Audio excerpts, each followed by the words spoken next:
अरे वाह वाह, कितना टेस्टी है।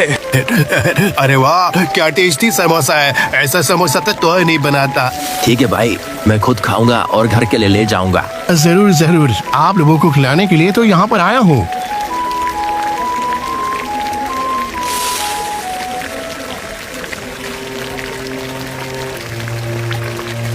पिताजी पिताजी, जल्दी चलिए। अचानक माँ बेहोश होकर जमीन पर गिर पड़ी और उनकी तबीयत भी बहुत ही ज्यादा खराब हो गई है। आप मेरे साथ घर जल्दी चलो, अभी के अभी। अरे यह तू क्या कह रहा है बेटा? सुबह तो वह बिल्कुल ठीक थी। चलो चलो, मैं तुरंत आता हूँ। मुझे माफ करिएगा भाइयों, मेरी पत्नी की तबीयत बहुत ही ज्यादा खराब हो गई है, इसलिए मुझे अभी के अभी घर जाना पड़ेगा। अरे काका, हमें कोई दिक्कत नहीं है, आप जल्दी घर जाओ और काकी का ख्याल रखो। इतना कहकर झटपट बाप बेटे अपना सामान और ठेला लेकर घर की ओर तुरंत बाजार से निकल पड़ते हैं। करीम काका का घर बाजार से लगभग 5 किलोमीटर दूर था। गांव का नाम था विजयपुर। दरअसल करीम काका उस गांव में पिछले 20 साल से अपनी पत्नी कलावती और इकलौते बेटे सुशील के साथ रह रहे थे। करीम काका के पास एक पुराना ठेला था, जिस पर वह जलेबी, समोसा और तरह तरह के पकवान बेचकर किसी तरह गुजारा किया करते थे। उनकी पत्नी कलावती अक्सर बीमार रहती थी, जिसकी वजह से करीम काका जो भी पैसे कमाते वो कलावती काकी की दवाई में ही खर्च हो जाते थे। घर चलाने के लिए कुछ थोड़े बहुत ही पैसे बचते थे।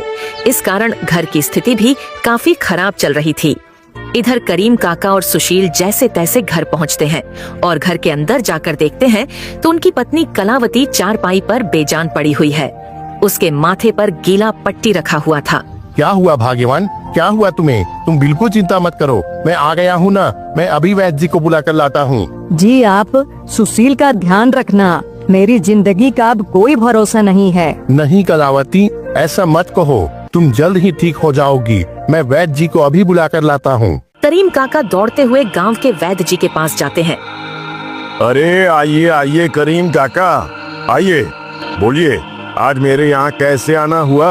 अरे वैद्य जी, जल्दी चलिए, मेरी पत्नी की तबीयत बहुत ही ज्यादा खराब हो गई है। अरे अरे अरे रुको करीम काका, मैं चलता हूँ तुम्हारे साथ, लेकिन मुझे जरा बताओ तो आखिर तुम्हारी पत्नी को हुआ क्या है? वैद्य जी, क्या बताऊं मैं आपको। आज मैं बाजार में अपना ठेला चला रहा था, तभी सुशील मेरे पास दौड़ते हुए आया और बोला कि माँ अचानक काम करते करते बेहोश होकर गिर पड़ी। चलिए वैद्य जी, मेरी पत्नी की तबीयत बहुत ही ज्यादा खराब हो गई है, चलिए मेरे साथ। अरे करीम काका, ये तो बहुत गंभीर बात है, चलिए चलिए। वैद्य जी तुरंत करीम काका के साथ लौटते हैं।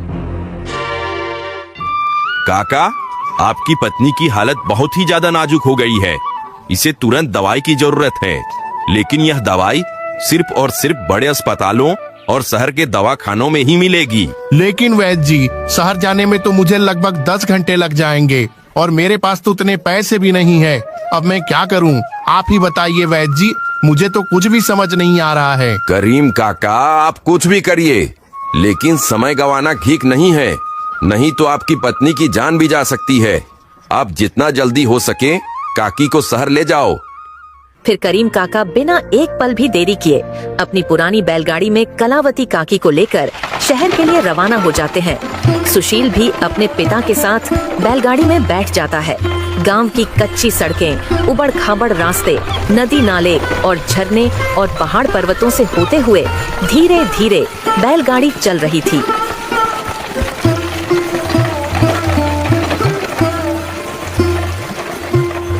साथ ही साथ कलावती काकी की सांसें भी समय के साथ धीमी होती जा रही थी। सुशील घबराकर अपनी माँ का हाथ पकड़ लेता है।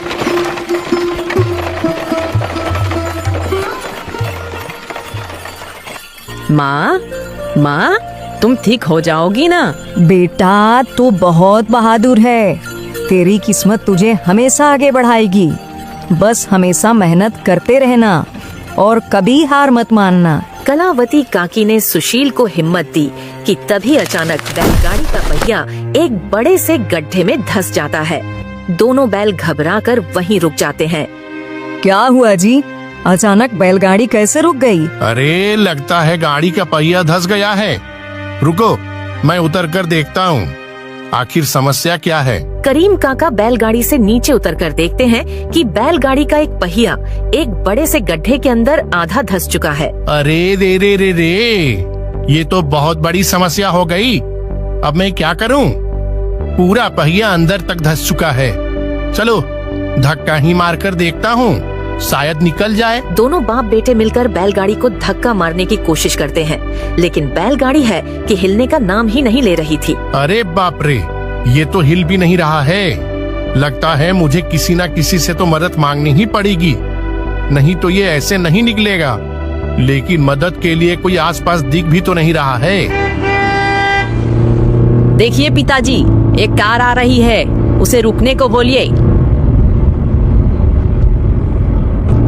सेठ जी, रुके रुके। गाड़ी करीम काका के सामने आकर रुकती है। गाड़ी में एक अमीर व्यापारी बैठा होता है। अरे क्या हुआ भाई, तुमने मुझे क्यों रुकवाया? मुझे देर हो रही है, जल्दी बोलो, क्या काम है तुम्हें? सेठ जी, मेरी पत्नी को शहर अस्पताल तक पहुंचा दीजिए। मेरी पत्नी बहुत बीमार है, उसकी सांसें भी धीमी चल रही हैं। कृपया मेरी मदद करें सेठ जी। अरे रे, लेकिन मुझे बहुत काम है भाई, देर हो रही है मुझे। और वैसे भी अगर तुम्हारी पत्नी को ले जाते वक्त कुछ भी हो गया तो मैं पुलिस के चक्करों में फंस जाऊंगा। नहीं, मुझे माफ करो भाई, तुम किसी और से मदद मांग लो, मैं चलता हूँ। अरे सेठ जी, सुनिए तो सही। अरे नहीं भाई, तुम दोनों बाप बेटे मिलकर मुझे फंसवा दोगे, मुझे माफ करो, मैं चलता हूँ। करीम उस व्यापारी के सामने गिड़गिड़ा ही रहा होता है कि तभी कार चल पड़ती है। करीम काका और सुशील दोनों दुखी हो जाते हैं और हताश होकर बैलगाड़ी को धकेलने की कोशिश करते हैं।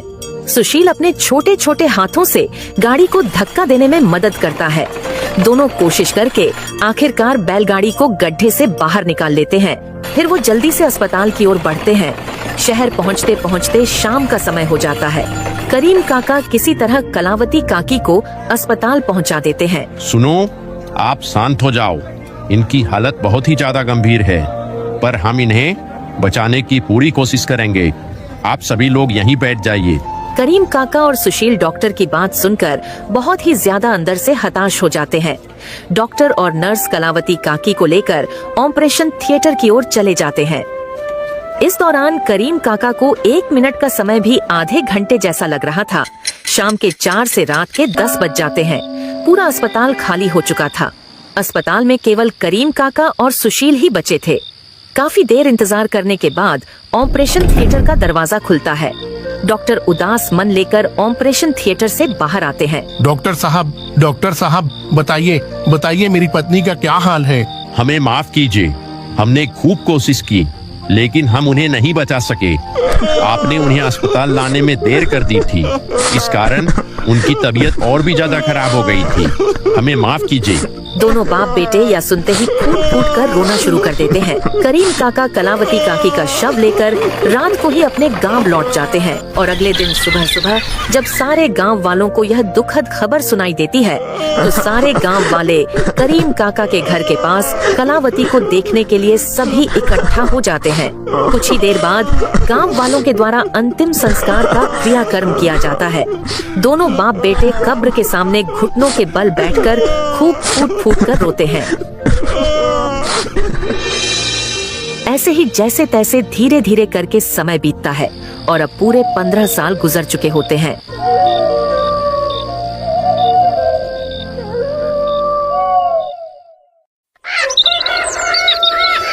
कलावती काकी की मृत्यु के बाद करीम काका अंदर से बिल्कुल ही टूट चुके थे। उन्हें अब किसी भी काम में मन नहीं लगता था। इस कारण उन्होंने अपना ठेला अपने ही एक करीबी दोस्त को थोड़े बहुत पैसों में बेच दिया था और गांव के ही मुनीम से 50,000 रुपए का कर्ज लेकर वे अपने ही एक पूर्वजों द्वारा दी गई छोटी सी जमीन में दोनों बाप बेटे मिलकर मेहनत से खेती किया करते थे, जिससे उनके घर का गुजारा और मुनीम जी से लिए कर्ज को दोनों बाप बेटे मिलकर किसी तरह हर महीने धीरे धीरे करके उतार रहे थे।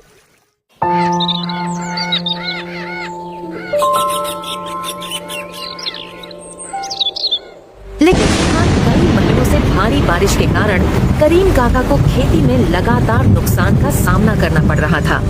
इसी कारण कुछ महीनों से उनकी स्थिति भी बहुत ही ज्यादा खराब चल रही थी। उन्होंने 2 महीनों से कर्ज की किस्तें भी नहीं चुकाई थी।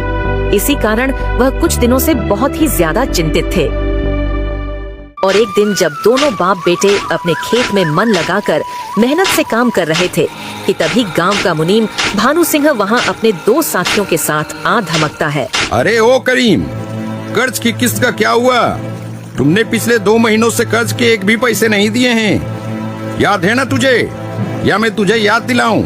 नहीं मुनीम जी, मुझे याद है कि मुझे आपको कर्ज के पैसे देने हैं, लेकिन आपको तो पता ही है कि पिछले 2-3 महीनों से भारी वर्षा हो रही है। इस कारण मेरे बीते कुछ फसल खराब हो गए थे। इस कारण मुझे बहुत नुकसान हुआ। आप चिंता ना करें, बस मुझे 1 और महीने का मोहलत दे दीजिए। इस बार फसल कटते ही मैं आपका बचा पूरा 1-1 पैसा चुका दूंगा। अरे ये क्या बोल रहा है तू? मैं तुझे कितना समय दूं?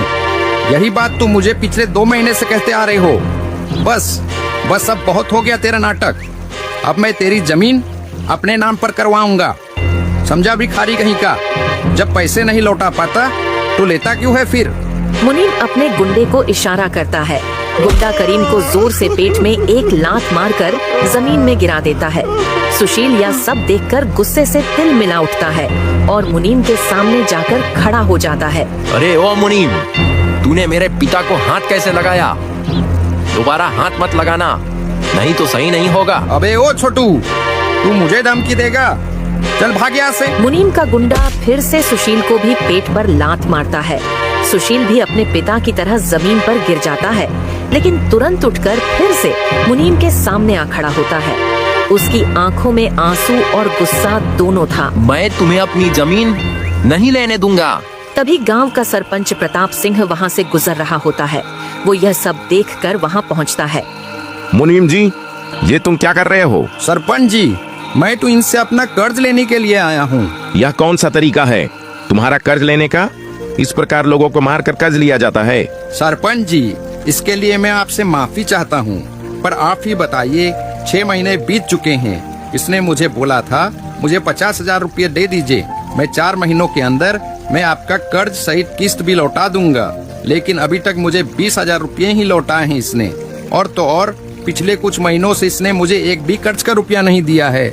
मुझे बस अपना उधार चाहिए सरपंच जी। करीम, तुमने अभी तक मुनीम जी का कर्ज क्यों नहीं चुकाया? सरपंच जी, मेरे बीते कुछ फसल भारी बारिश के कारण बर्बाद हो गए। इस कारण मुझे बहुत नुकसान हुआ। मैं इन्हें कह तो रहा हूँ कि मुझे बस 1 और महीने का मोहलत दे दीजिए, मैं सारा कर्ज चुका दूंगा। लेकिन ये है कि गुंडागर्दी पर उतर आए। मेरी भी मजबूरी थी, इसलिए मैं कर्ज नहीं दे पाया। ठीक है, मैं तुम्हें 1 नहीं 3 महीने का समय दिलवाता हूँ। करीम, तुम 3 महीने के अंदर मुनीम जी का सारा कर्ज चुका देना, ठीक है ना? ठीक है सरपंच जी, मैं सारा कर्ज चुका दूंगा। मुनीम सरपंच जी के इस प्रकार विरोध करने से डर जाता है, इसलिए वह गुस्से से भुनभुनाता हुआ वहां से चला जाता है।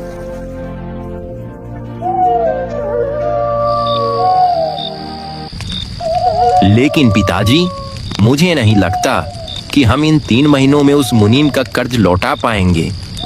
आपको सरपंच जी से थोड़ा और समय मांगना चाहिए था। मैं क्या करता बेटा, तुमने नहीं देखा वो मुनीम ने हमारे साथ कैसा बर्ताव किया?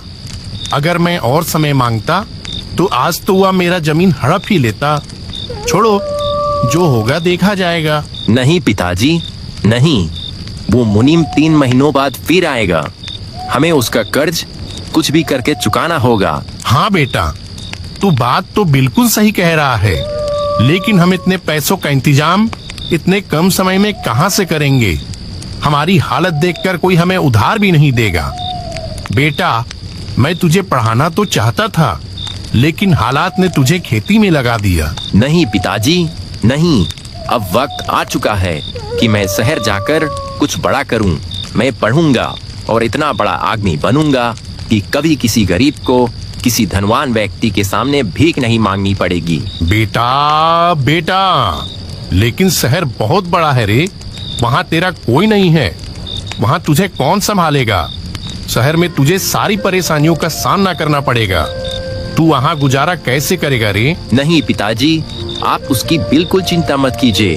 आपने ही तो मुझे सिखाया है कि मेहनत करने वालों की कभी हार नहीं होती है। मैं अपना रास्ता खुद बनाऊंगा। करीम काका सुशील को देखकर अंदर से भावुक हो जाते हैं।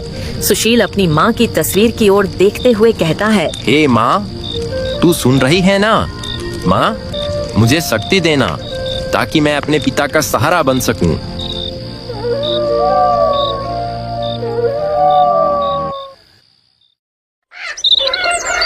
और अगले दिन सुबह होते ही सुशील सूटकेस में थोड़े बहुत कपड़े और कुछ बहुत पैसे लेकर शहर के लिए रवाना हो जाता है।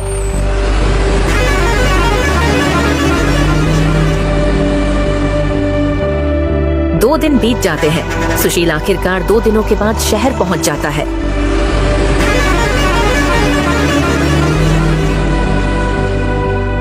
शहर पहुंचकर सुशील काम की तलाश में जुट जाता है और बहुत तलाश करने के बाद सुशील आखिरकार एक गोदाम के बाहर जाकर खड़ा हो जाता है। उसे बहुत जोरों की भूख लग रही थी, लेकिन उसके जेब में बस जरूरत के ही पैसे थे। वह गोदाम के मालिक से काम मांगता हुआ कहता है, नमस्ते सेठ जी, मैं सुशील। मैं विजयपुर गांव से शहर काम की तलाश में आया हूँ। अगर आपके पास कोई भी काम है तो मुझे दे दीजिए। मैं कुछ भी काम कर लूंगा, बस रहने और खाने की जगह मिल जाए। अच्छा ठीक है सुशील, मैं तुम्हें काम और रहने का जगह तो दे दूंगा, लेकिन सुनो, यहाँ कई लोग काम मांगने आते हैं पर 3-4 दिन से ज्यादा नहीं टिकते। मैं तुझ पर भरोसा कैसे करूं? सेठ जी, मेरे ऊपर भरोसा कीजिए। मैं मन लगाकर काम करूंगा। मुझे बस एक मौका दीजिए, मैं मेहनत से काम करूंगा। ठीक है, तो कल सुबह 9 बजे गोदाम खुलते ही यहाँ पहुँच जाना। महीने के तुम्हें 200 रुपए मिलेंगे। आपका बहुत बहुत धन्यवाद सेठ जी।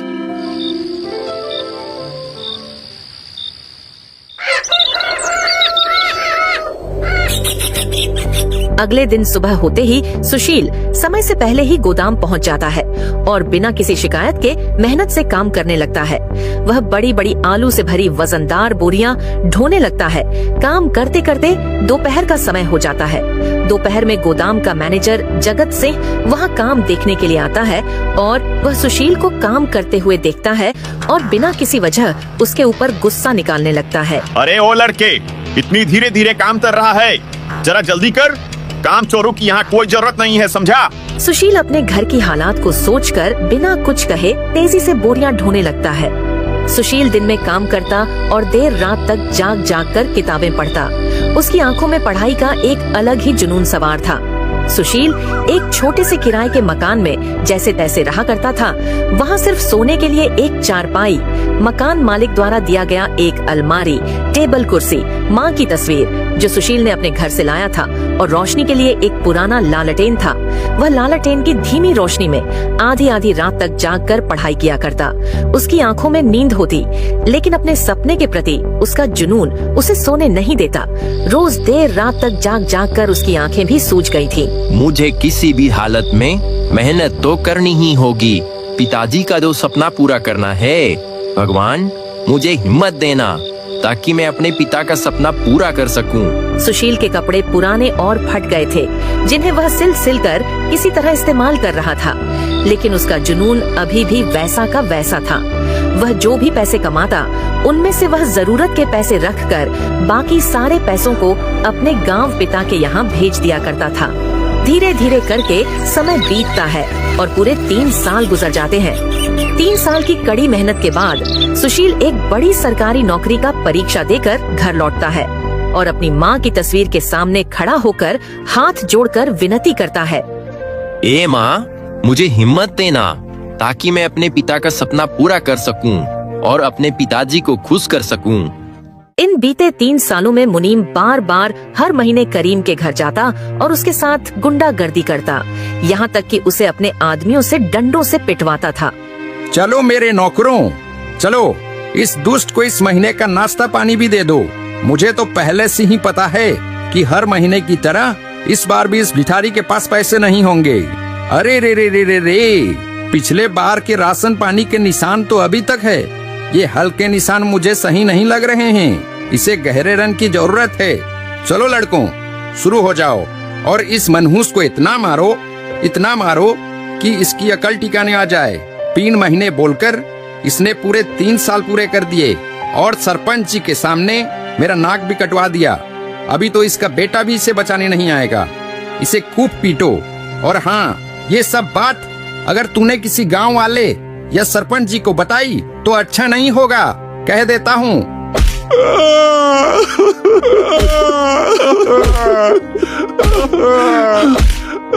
अरे रे रे रे, रहने दो, इस महीने का इसका नाश्ता हो गया। लेकिन करीम काका सुशील को इन सब बारे में कुछ भी नहीं बताते थे, ताकि सुशील परेशान ना हो और अपनी पढ़ाई और काम में मन लगाकर ध्यान दे सके। एक दिन जब गोदाम बंद था तो सुशील अपने कमरे में चुपचाप अपने खटिये में बैठकर मन लगाकर किताबें पढ़ रहा था कि तभी उसे बाहर किसी की आने की आवाज सुनाई देती है। डाकिया। सुशील तुरंत अपनी किताबों को रखकर बाहर जाकर देखता है। अरे बेटा, तुम्हारा नाम ही सुशील है क्या? हाँ काका, मेरा ही नाम सुशील है। अरे बेटा लो, तुम्हारे नाम पे एक लिफाफा आया है। आपका धन्यवाद काका। सुशील डाकिया के जाने के बाद कांपते हुए हाथों से लिफाफा खोलता है तो उसकी आंखें चमक उठती हैं। सुशील का उस सरकारी नौकरी में सिलेक्शन हो गया था। अब वह IPS ऑफिसर बन गया था। उसकी 3 साल की मेहनत रंग लाई थी। वह खुशी के मारे उछलने लगता है। मैंने कर दिखाया, पिताजी का सपना पूरा हो गया। मैंने कर दिखाया। 1 महीने के बाद सुशील IPS ऑफिसर बनकर बड़ी गाड़ी में बैठकर अपना गांव लौटता है। गांव वाले गांव में इतनी महंगी महंगी गाड़ियां देखकर हैरान हो जाते हैं। और जब गांव के चौपाल में गाड़ी आकर रुकती है तो गाड़ी से उतरकर खाकी वर्दी में आता हुआ IPS सुशील को देखकर गांव के लोग चौंक जाते हैं। गांव का मुनीम और उसके आदमी भी वहीं खड़े थे। सुशील को देखकर सब के सब डर जाते हैं।